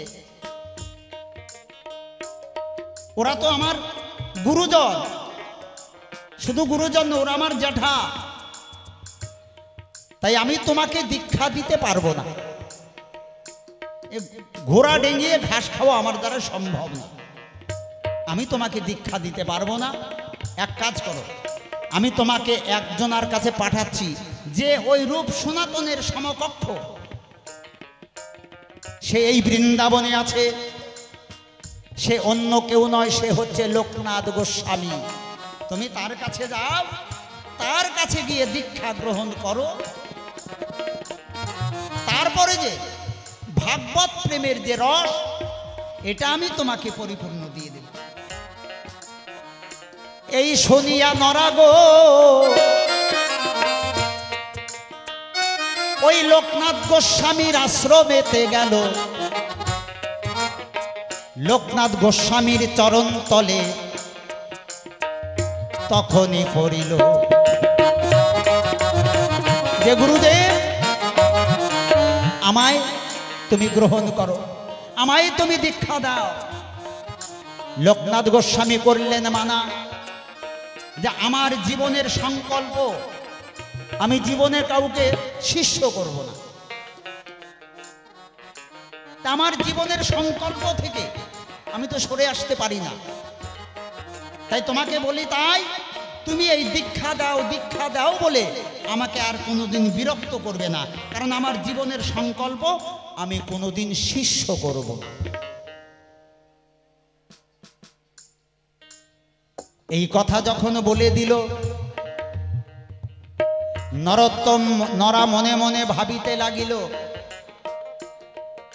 আমার এই জন্ম কেন, আমার যদি 7 জন্ম অপেক্ষা করতে হয় তবু আমি তোমার কাছে দীক্ষা নেব। তোমাকে আমি গুরুতে বরণ করে নিলাম। মনে মনে গুরুতে বরণ করে নিলে আর কিভাবে গুরু সেবা করবে সেই চিন্তা ভাবনা শুরু করলে। তাই নরা কি করেন, এই লোকনাথ গোস্বামীর অলক্ষ্যেই প্রত্যেক দিন লোকনাথ গোস্বামী ফুল চয়ন করে নিয়ে আসে, তারপরে পুজো দেয়। আর ওই লোকনাথ গোস্বামীর অলক্ষ্যেই নরা কি করেন, মন্দির ঝাড়ঝাঁটা দেয়, ফুল চয়ন করে নিয়ে এসে মন্দিরে রেখে দেয়, গুরুদেবের নোংরা জামা কাপড় সব পরিষ্কার করে রেখে দেয়। এটা কিন্তু লোকনাথ গোস্বামী বুঝতে পারে না কে করে। আমি তো কারো কাছে সেবা চাইনি, আমি কারো কাছে সেবা নেব না বলে আমি শিষ্য করিনি, কারণ জানি শিষ্য করলে শিষ্য আমাকে সেবা করবে, আর শিষ্য যদি সেবা করে তাহলে আমি শিষ্যের কাছে ঋণী হয়ে যাব। তাই আমি এই ঋণী হতে চাই না। এই কাজ কে করে, ধরতে পারে না। এমনি করতে করতে কিছুদিন পার হয়ে গেল। হঠাৎ একদিন নরা দেখছে গুরুদেব ভোরবেলায় যেখানে মল ত্যাগ করে যায়, ভোরবেলায় যাই তো একটু অন্ধকার থাকে, আবার যখন স্নান করতে যায় যাবার সময় ওই নোংরার মধ্যে পা পড়ে, 2-3 বার করে স্নান করতে হয়। নরা মনে মনে ভাবছে এত বয়সকালে এই 3-4 বার করে ভোরবেলায় স্নান করা এটা তো হয় না। তাই নরা কি করেন, প্রতিদিন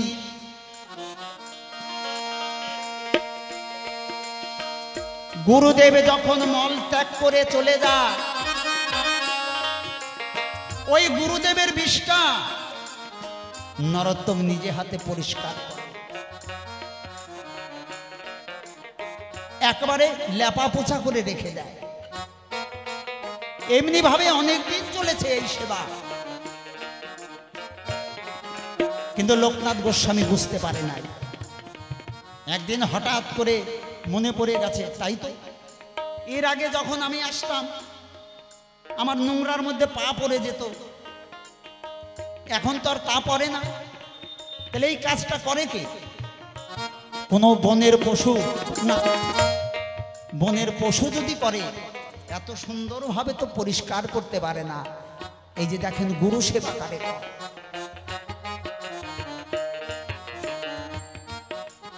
তাই একদিন লোকনাথ গোস্বামী মল ত্যাগ করার পরে একটু আড়ালে দাঁড়িয়ে রইল, দেখছে নরা এসে সেই বিষটা সুন্দরভাবে পরিষ্কার করে একবারে লেপে পুছে পরিষ্কার করে দিয়েছে। লোকনাথ গোস্বামী আর থাকতে পারলেন না, ছুটে এসে নরাকে বুকে জড়িয়ে ধরলেন। জয় জয় রাধা কৃষ্ণ প্রেমানন্দে হরি বল। ওরে নরা, এই কি তোর সেবা? আমি মনে মনে ভেবেছিলাম আমি শিষ্য করলে শিষ্য আমায় সেবা করবে, আমি শিষ্যের কাছে ঋণী হয়ে যাব, এই ভয়ে আমি কোনোদিন শিষ্য করি নাই। ওরে নরা, আজ তোকে শিষ্য না করেও তোর কাছে আমি ঋণী হয়ে গেলাম রে নরা। আজ তোর কাছে আমি ঋণী। আমি কথা দিলাম, আমার সংকল্প থেকে আমি সরে আসলাম। তুই হবি আমার প্রথম শিষ্য, আর তুই হবি আমার শেষ। এই তুই হচ্ছিস আমার প্রথম শিষ্য, আমি তোকে শিষ্য বলে গ্রহণ করলাম, আর তুই আমার শেষ। তুই প্রথম, তুই শেষ। আমার যত সাধন ভজনের শক্তি আছে সব তোকে উজাড় করে দেব। আমি আর কোনো কৃপণতা করব না। আয় তুই আমার পক্ষে আয়, আমি তোকে শিষ্য বলে গ্রহণ করলাম। এমন সময় জীব গোস্বামী এসে বললেন, ধন্য নরা, কেউ কোনোদিন যাহা পারে নাই তুই সেই অসাধ্য কাজ সাধন করলি। কেউ কোনোদিন এই লোকনাথ গোস্বামীর কাছে শিষ্য হতে পারে নাই, তুই সেই অসাধ্য কাজ সাধন করলি। তুই নরা না রে, তুই নরা না, তুই হচ্ছিস নরের মধ্যে উত্তম। এমন অসাধ্য সাধন যে করতে পারে সে তো সাধারণ হতে পারে না, সে হচ্ছে নরের মধ্যে উত্তম। তুই উত্তম। আয়, আমি তোকে ভাগবত রস পরিপূর্ণ শিখাবো। গুরু কৃপা তো হয়ে গেল, এবার একটা জিনিস বাকি থাকলো, উচ্চাঙ্গ সঙ্গীত। শুধু গোপী ভজন করলেই হবে না, উচ্চাঙ্গ সঙ্গীতের প্রয়োজন। তৎকালীনে উচ্চাঙ্গ সঙ্গীতে গুরু ছিলেন বৃন্দাবনে, গতকালকে যার নাম বলেছি,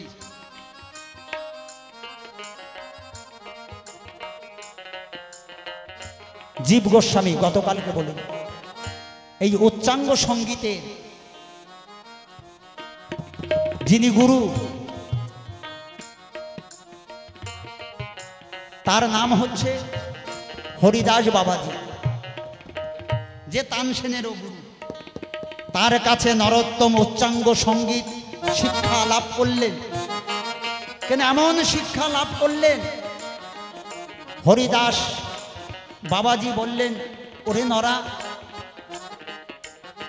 আমি যা তোকে শিখাচ্ছি কিন্তু তুই আমাকে শোনাচ্ছিস কি? আমি তোকে আশীর্বাদ করলাম, এই বিশ্ব জগৎ ভরে তোর এই সুর সঙ্গীত বিশ্ব জগৎ ভরে জুড়ে থাকবে। এইবার গেলেন নরা শ্রীনিবাস আচার্যের কাছে। ওরে বন্ধু, খুলে খুলে বলি আজকে তোমার কাছে,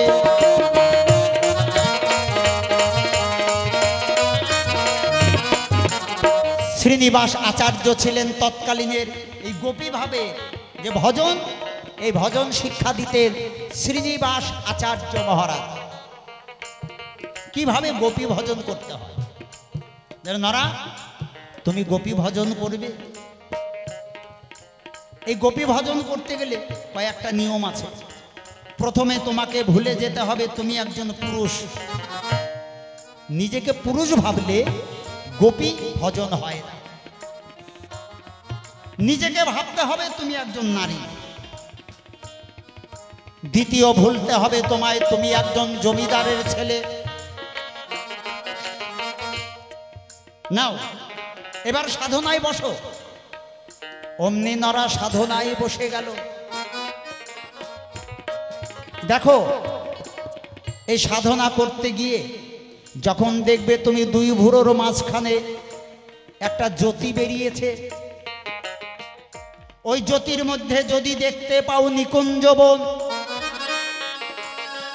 ওই নিকুঞ্জ বনের মধ্যে যদি দেখতে পাও রাধা কৃষ্ণ যুগলে তারা কথোপকথন করছে, তাহলে মনে ভাববে তোমার সাধনা উত্তীর্ণ হচ্ছে, সামনের তুমি এগিয়ে চলেছ। নরোত্তম বললেন, আমি তখন কি করব?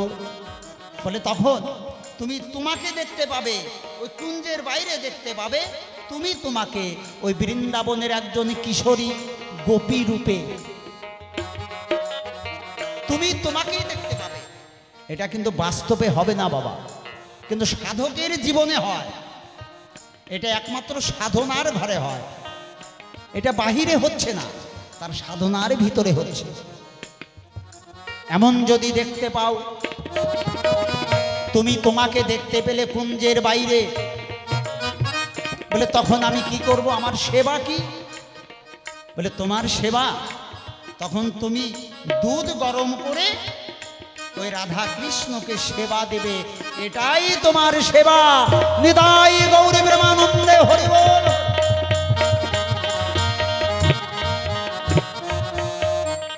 অমনি দেখো নরোত্তম সাধনায় বসিল, দুই ভুরুর মাঝখানে নরোত্তম জ্যোতি দেখিতে পাইল।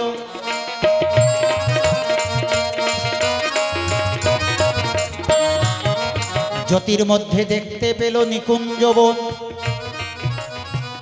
নিকুঞ্জ বনের মধ্যে দেখতে পেল নরা রাধা কৃষ্ণ যুগলে তারা কথোপকথন করছে। আবার পরক্ষণেই দেখতে পেলেন নিকুঞ্জ বনের বাইরে নিজেকে একজন গোপী রূপে দেখতে পেলেন। তে মনে ভাবলেন, আমার তো সেবা দিয়েছে গুরুদেব, আমাকে সেবা দিয়েছে, আমি দুধ গরম করে সেবা দেব। নরোত্তম যখন দুধ গরম করতে গেলেন, মনে মনে ভাবলেন, আরে দুধটা গরম হতে তো একটু টাইম লাগবে, দেখি তো রাধা কৃষ্ণ দুইজন কি করছে, কি কথা বলা বলি করছে। এটা ধ্যানের মাধ্যমে। যে নিকুঞ্জ বন, কুঞ্জ সাজানো, ওটা তো ইট সিমেন্টের না, লতা পাতা দিয়ে, কান পাতলে পরে সব শোনা যায়। তা কান পেতে শুনছে নরোত্তম। রাধারানী কৃষ্ণের চরণে প্রার্থনা করছে। এখানে অনেক আলোচনা। ওগো প্রিয়তমা,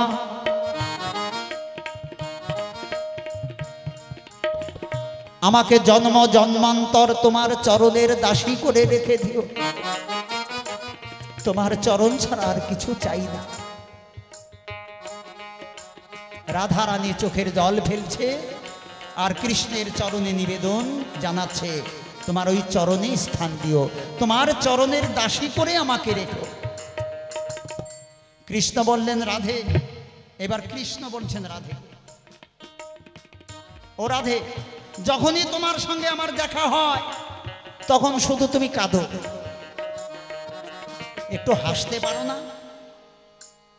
একটু হাসলে ভালো হয়, শুধু কাঁদো।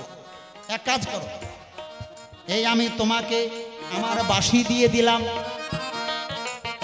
আমার বাঁশিটা তোমাকে দিয়ে দেব, কিন্তু এমনি এমনি দেব না। আমার সবচাইতে প্রিয় হচ্ছে বাঁশি। আমি ঘুমাতে গেলেও আমার বুকের মধ্যে নিয়ে ঘুমাই, আমি কাউকে কোনোদিন দেইনি। সেই বাঁশি তোমায় দিয়ে দেব, কিন্তু তার বিনিময়ে আমি কিছু চাই। কি চাও? তার বিনিময়ে তোমার চরণ ধুলি আমাকে দেবে রাধে। আজকে ভগবান হয়ে রাধারানীর চরণ ধুলি বাঁধছে।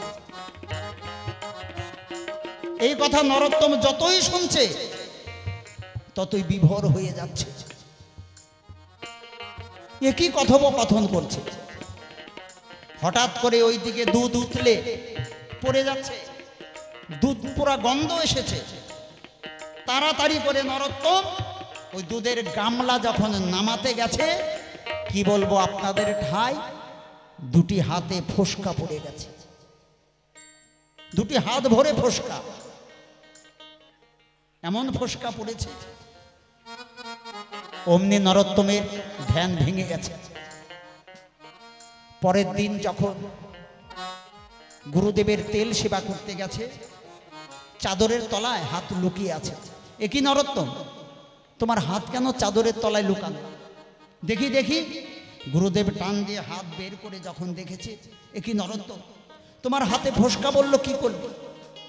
অমনি গুরুদেবের চরণ তলে পড়ে গেলেন। গুরুদেব, তুমি আমায় কৃপা করেছিলে, তুমি আমাকে সেবা দিয়েছিলে, কিন্তু সেই সেবা আমি দিতে পারলাম না। আমি কৃষ্ণ সেবা থেকে বঞ্চিত হয়েছি গুরুদেব। তুমি আমাকে সেবা দিয়েছিলে, তা বাদ দিয়ে আমি রাধা কৃষ্ণের কথোপকথন শুনতে গিয়েছিলাম। তাই দুধপুরে যখন যাচ্ছিল, আমি দুধের গামলা নামাতে গিয়েই আমার ফোসকা পড়ে গেছে। আমার তো কৃষ্ণ সেবা দেওয়া হলো না। আমি কত জন্মের অপরাধী, আমার সেবা হলো না। অমনি শ্রীনিবাস আচার্য বুকে জড়িয়ে ধরে বললেন, ওরে নরা, আমার এই সাধনাটা আমায় কতজনকেই দিয়েছি, তুই যেখানে পৌঁছে গেছিস এখানে আজ পর্যন্ত কেউ পৌঁছাতে পারে নাই রে। তুই সাধনায় সিদ্ধি লাভ করেছিস, তুই সাধনায় সিদ্ধি লাভ করেছিস। তাই তোকে আজ থেকে আমি একটা নামকরণ করে যাই। তোর নাম দিলাম আজকে থেকে ঠাকুর নরোত্তম। নিতাই গৌরী প্রেমানন্দে হরি বল হরি বল। যাও, তুমি দেশে ফিরে যাও। ফিরে গিয়ে এই গোপী ভাবের ভজন, এই কৃষ্ণ প্রেম, এই গৌর প্রেম তুমি সবাইকে বিতরণ করে দাও। এই তো তোমার কথার জবাব। কথাই মিটে গেল। কেন আমার নাম নরা থেকে নরোত্তম হলো, কিঞ্চিত বলা হলো।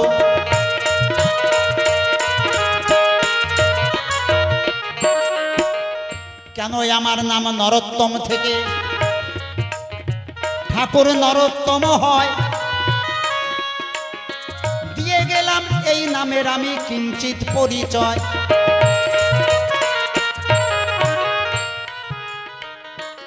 এই তো আমার প্রথমবারে রইল আয়োজন। আর কৃপা করে সাধু গুরু সবাই করিলেন গ্রহণ। প্রথমবারে রাখলাম আমার পালালো লহরী। একবারে রাধা কৃষ্ণ প্রেমানন্দে বলুন হরি হরি হরি বল হরি বল।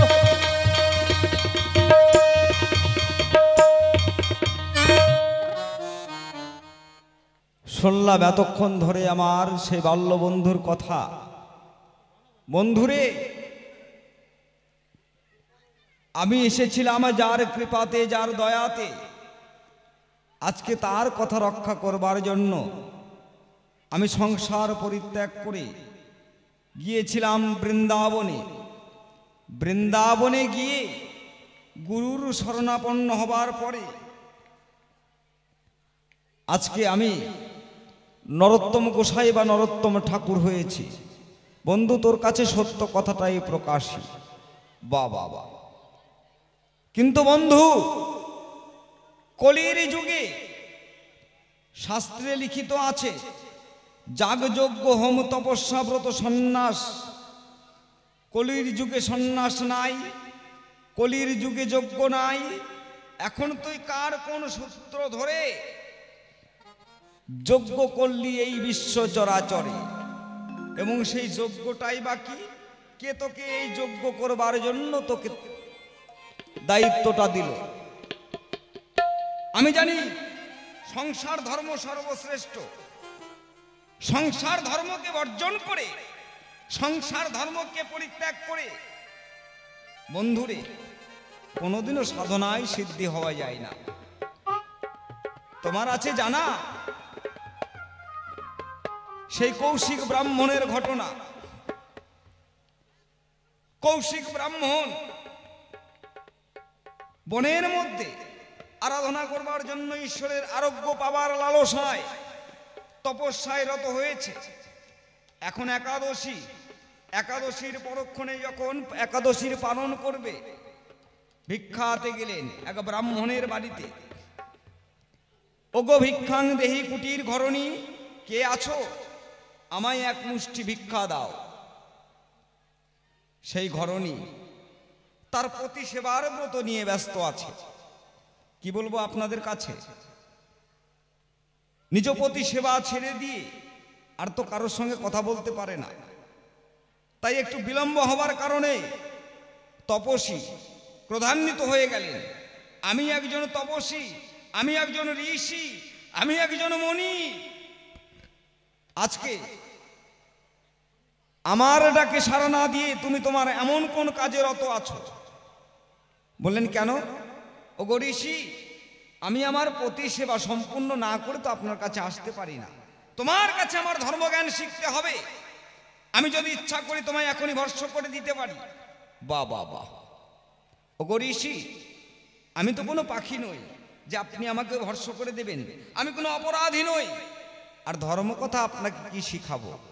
যদি ধর্মকথা শিখতে হয় তাহলে আমার কথা লবে একটু মিথিলাতে যাবে। একজন মাংস বিক্রি করে, তাই সে হয়তো ধর্মকথা দুই একটা শোনাতে পারে আপনার ঠাই।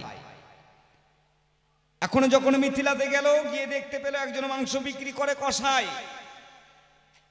বলে, তুমি মাংস বিক্রি করো? বলে, হ্যাঁ বিক্রি করি, তবে মাংস খাই না। এই মাংস বিক্রি করে করোটা কি? বলে, কেন? মাংস বিক্রি করে যা অর্থ উপার্জন করি, যাই দিয়ে আমি আমার গৃহদেবতার সেবা লাগাই। গৃহদেবতাকে? মনিবর, তাহলে আমার সঙ্গে একটু যেতে হবে। যখন তার বাড়িতে গেল, যাওয়ার পরে বলল, এই যে আমার পিতা, আমার মাতা, আমার পুত্র, আমার ভগিনী, আমার ভ্রাতা, এরাই আমার গৃহদেবতা। আমি যখন শিশু ছিলাম এরা আমায় লালন পালন করে বড় করেছে। ওগো ঋষি, আজকে ঈশ্বরের আরোগ্য পাবার জন্য আপনি বনচারী। আপনাকে, আপনার জন্য কানতে কানতে আপনার পিতামাতা অন্ধ প্রায় হয়ে গেছে। এতে আপনার সাধন ভজন হবে না। বন্ধু, তাহলে সংসার ধর্মই বড় ধর্ম। হ্যালো, সেখানে তুমি সংসার না করে আজকে তুমি চলে গেছো কোথায় না? মধুর বৃন্দাবনে। বেশ বেশ বেশ, তুমি এসো এসো ও হরা বন্ধু আমার, এসো মিলন মোহনায় গো। বেশ বেশ, তুমি জিজ্ঞাসিলে আমার কাছে, কলিযুগে সন্ন্যাস ধর্ম নাই গো। এসো এসো নরা বন্ধু, দ্বন্দ্ব মোহনাই গো। এসো এসো বন্ধু আমার। Hello hello hello hello hello hello hello, হ্যাঁ বন্ধু, ঠিক বলেছ, কলিযুগে সন্ন্যাস নাই। হ্যাঁ, কলিতে সন্ন্যাস নাই। আচ্ছা, কলিতে সন্ন্যাস নাই কেন?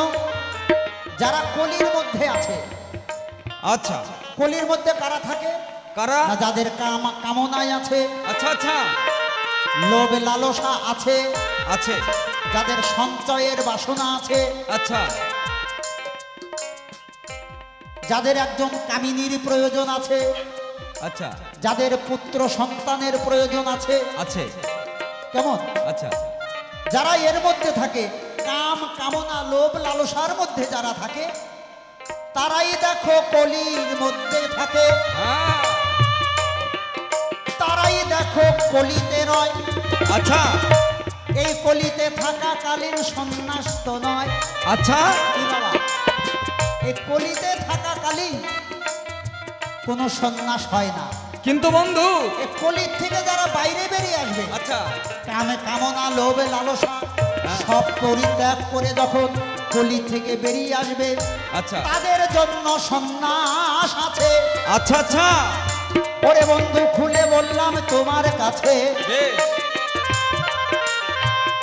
আর একটা কথা বললে আমার কাছে, হ্যাঁ, আমি যজ্ঞ করি কিসেরই না দায় গো। এসো এসো বন্ধু আমার, দ্বন্দ্ব মোহনাই গো। এসো এসো বন্ধু আমার। আবার সংসারে থেকেও সন্ন্যাস হয়। সেটা কেমন? এটা বড় কঠিন, এটা সবার পক্ষে সম্ভব না, খুব কঠিন। আচ্ছা, সংসারে থেকে সংসার ধর্ম পালন করে আচ্ছা, কেমন করে সন্ন্যাস হয়? কেমন করে শাস্ত্রে লিখেছেন, গীতায় লেখা আছে, আচ্ছা, যে কেউ নিত্য সন্ন্যাসী যৌনাগ্রেষ্টি ন কাঙ্ক্ষতি নির্দ্বন্দ্ব হি মহাবাহ সুখং বন্ধা প্রমস্তুতে। অর্থাৎ যারা সব কিছুর মধ্যে থাকে, বেশ বেশ, আবার কোনো কিছুর মধ্যেই থাকে না। এটা আবার পাখাল মাছ যেমন কাদার মধ্যে থাকে, কাদা তার গায়ে লাগে না, গায়ে লাগে না, তেমন ঠিক তদ্রূপ এই সংসারের মধ্যে থেকেও যদি কোনো কিছুর মধ্যে সে থাকে না, তাকে বলা হয় গেয়স সন্ন্যাসী। এটা বড় কঠিন, এর চাইতে কঠিন ধর্ম আর নাই যে গেয়স নিত্য সন্ন্যাসী হওয়া। কিন্তু বন্ধু, তুমি যে বললে কাম কাম নাই জীবের জন্ম, হ্যাঁ, আমি বন্ধু বুঝলাম না তার হারি মর্ম। কাম কামনাতেই জন্ম, তুমি বলছো সংসারের মধ্যে থেকে আবার নেই, আবার এই কাম কামনা ত্যাগ করতে হবে তবেই সে সন্ন্যাসী হতে পারে। এই কাম কামনা ত্যাগ করতে গেলে বলো যেতে হবে কাহার তরে, একটু তুমি বলো খুলে, একটু আমায় বলো খুলে, আমি জানিবার চাইব। কি হচ্ছে? এত কথার সমাধান দেওয়ার সময় নাই, অল্প করে তোমায় বলতে চাই। বেশ বেশ, ওরে কাম থাকবে কামনা শূন্য, আচ্ছা আচ্ছা, সে কাম হবে কৃষ্ণ সেবার জন্য। রাধে রাধে। কাম বাদ দিলেই প্রেম যাবে ধরা, আচ্ছা, কামের মধ্যেই প্রেমের জন্ম ভেবে দেখ তোরা। বেশ, সমস্ত ইন্দ্রিয়গণ যদি কৃষ্ণ সেবায় লাগাতে পারো, হ্যাঁ হ্যাঁ, তাহলে দেখবে তোমার সব কাম কামনা দূরে চলে গেছে। তাহলে বন্ধু সমস্ত ইন্দ্র দিয়ে কৃষ্ণ নাম করতে হবে। আমার এই খালি মুখে বললাম, হ্যাঁ, আমার কানে কৃষ্ণ নাম করলো না, চোখে কৃষ্ণ নাম করলো না, এমনটি হবে না। এই সমস্ত ইন্দ্র দিয়ে কৃষ্ণ নাম করতে মানে আমার 10 ইন্দ্রিয় বৃন্দাবনের গোপীরা করতেন। আচ্ছা আচ্ছা, সর্ব কাজের মধ্যেই হ্যাঁ হ্যাঁ হ্যাঁ, হয়তো ঘুটে দিচ্ছে, ঘুটে দেওয়ার একটা তাল আছে, ওই তালে তালেই জপে যাচ্ছে কৃষ্ণ কৃষ্ণ। তারা সর্ব ইন্দ্রিয় দিয়ে এই কৃষ্ণ নাম করতেন, তাই তাদের মধ্যে কোনো কামনা বাসনা কখনোই ছিল না। আচ্ছা আচ্ছা, এই তো বললাম তোমারই ঠাই, হ্যাঁ হ্যাঁ, এইবার বন্ধু যজ্ঞের মধ্যে যাই। বেশ বেশ, একটা আছে নাম যজ্ঞ, আচ্ছা একটা আছে হরিনাম সংকীর্তন যজ্ঞ। আচ্ছা, তা আমি যেটা যজ্ঞ করলাম, হ্যাঁ, এটার নাম হচ্ছে হরিনাম সংকীর্তন যজ্ঞ। আচ্ছা আচ্ছা, এই যজ্ঞ 10-এর মধ্যে হবে না, তাহলে মাইক লাগালে হবে না, প্যান্ডেল বানালে হবে না, তাহলে কেমন করে? 2 জন থাকতে হবে, 2 জন, অর্থাৎ জীবাত্মা আর পরমাত্মা। আচ্ছা আচ্ছা আচ্ছা, এই 2 জন ব্যতীত আর হবে না। তাহলে সেই যজ্ঞটা কি? হরিনাম সংকীর্তন যজ্ঞ কহিতে শৃঙ্গার, বেশ বেশ, করয়ে সর্বজীবে আনন্দ অপার। বেদ পুরাণেতে কহে যজ্ঞ করিবারে, পুরাণের বাক্য কেহ বুঝিতে নারে। গোমেদ ছাগমেদ অশ্বমেধ নরমেদ আর সর্বযজ্ঞ হইতে দেহমেদ যজ্ঞ সার। এই দেহমেদ যজ্ঞ করেন গোপীজন, আত্মা ঘৃত দাহু করে সাধুজন। জীবে নাহি বোঝে প্রভু নাহি কহে, তথাপিও কলিযুগে তো প্রভু এই সংকীর্তনই রহে। চৈতন্যর মর্ম লোকে বুঝিতে নারিলা, তে কারণে প্রভু আমার সংকীর্তনেই কান্দিতে লাগিলা। বাহ বাহ বাহ, এটাকে বলে দেহমেদ যজ্ঞ, অর্থাৎ হরিনাম সংকীর্তন যজ্ঞ। আচ্ছা, এই যজ্ঞ আমি করেছি ভাই, হ্যাঁ হ্যাঁ হ্যাঁ, যে যজ্ঞ করেছিল গোপীরা তাই। আচ্ছা, তারা একটা ঘৃত দাহু করলো তাই। বললাম তোমায় তাই গো, এসো এসো বন্ধু আমার দ্বন্দ্ব মোহনাই গো, এসো এসো বন্ধু আমার। তাহলে বন্ধু, আজকে দীর্ঘ 12 বছর পরে তুমি যখন ফিরে এলে তোমার নগরে, তুমি বলে গেছো বন্ধুরে, আমার এই মাটির দেহটাকে সোনায় পরিণত করবার জন্য গিয়েছিলাম সেই শ্রীধাম বৃন্দাবনে। আমি গুরুর চরণে শরণাপন্ন হয়ে নরা থেকে নরোত্তম হয়েছি, তাই তুমি দিয়ে গেলে তাহার পরিচয়, বসে শুনলাম যত সুবিচয়, এই না সবাই গো। দেখো বন্ধু, বন্ধু এই জাগতিক সংসারে আমরা কেউ কারো বন্ধু নয়, আচ্ছা আচ্ছা আচ্ছা কেউ কারো ছেলে নয়, আচ্ছা কেউ কারো বাবা নয়, কেউ কারো মা নয়। আচ্ছা, এই সম্পর্ক তো শুধু আমাদের ক্ষণস্থায়ী, ক্ষণস্থায়ী, এই সম্পর্ক চিরস্থায়ী না। তাহলে সবচাইতে পরম বন্ধুকে, পরম বন্ধুই হচ্ছে আমার সেই গৌরহরি। বেশ বেশ। তাই শাস্ত্রে লিখলেন, প্রাণ এব পরম সখা, প্রাণ এব পরম বন্ধু, প্রাণতুল্য পরম বন্ধু, নাস্তি নাস্তি পরাননে। তাই বন্ধু বলি তোমার ভাই, এই জাগতিক জগতের সঙ্গে বন্ধুত্ব না করে আচ্ছা তুমি সেই পরমের সঙ্গে বন্ধুত্ব করো, এই বন্ধুত্ব চিরস্থায়ী। কিন্তু বন্ধু, সেই পরমের সঙ্গে বন্ধুত্ব করতে গেলে আমার তো একটু আশ্রয়ের প্রয়োজন আছে। যেমন লাউ বৃক্ষে লাউ ফলে, একটা সামান্য কাঠিকে অবলম্বন করে কত ওজনের ভারী ফল বিস্তার করে, এই না বিশ্ব বসুধাই গো।